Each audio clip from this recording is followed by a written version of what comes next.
তুলেছি আপনার দরবারে। আল্লাহ আমরা আজকে যা কিছু আদায় করেছি আমাদের সবগুলো আদায়ের হাদিয়া আপনি লক্ষ কোটি গুণ বৃদ্ধি করে আল্লাহ আমাদের যত আত্মীয় স্বজন, মা বাবা, ভাই বোন, দাদা দাদি, নানা নানি, মাতৃবংশের পিতৃবংশের যত আত্মীয় স্বজন আল্লাহ কবরের মধ্যে শায়িত আছে আপনি প্রত্যেকের কবরে কবরে পৌঁছে দিন। ইয়া আল্লাহ আমরা যারা হাত তুলেছি মাবুদ, ইয়া আল্লাহ আমাদের যত ইচ্ছা আছে, যত খায়েশ আছে, যত নেক ফরিয়াদ, নেক বাসনা আছে আল্লাহ আপনি সবগুলো নেক বাসনা, নেক ফরিয়াদ আপনার দরবারে কবুল আর মঞ্জুর করে দিন। ইয়া আল্লাহ আজকে পবিত্র শবে বরাতের রাত মাবুদ, ইয়া আল্লাহ আজকের রাতে আমার নবীজি ওনার মা বাবার কবরের মধ্যে গিয়ে কান্নাকাটি করে দোয়া করেছে মাবুদ।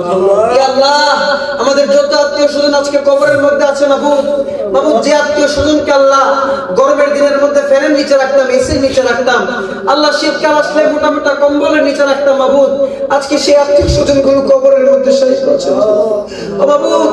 সে আত্মীয় স্বজন গুলো কবরের মধ্যে কেমন আছে জানি না মাবুদ, আল্লাহ আপনি আমাদের প্রত্যেকের আত্মীয়র কবরকে জান্নাতুল ফেরদাউস বানিয়ে দিন।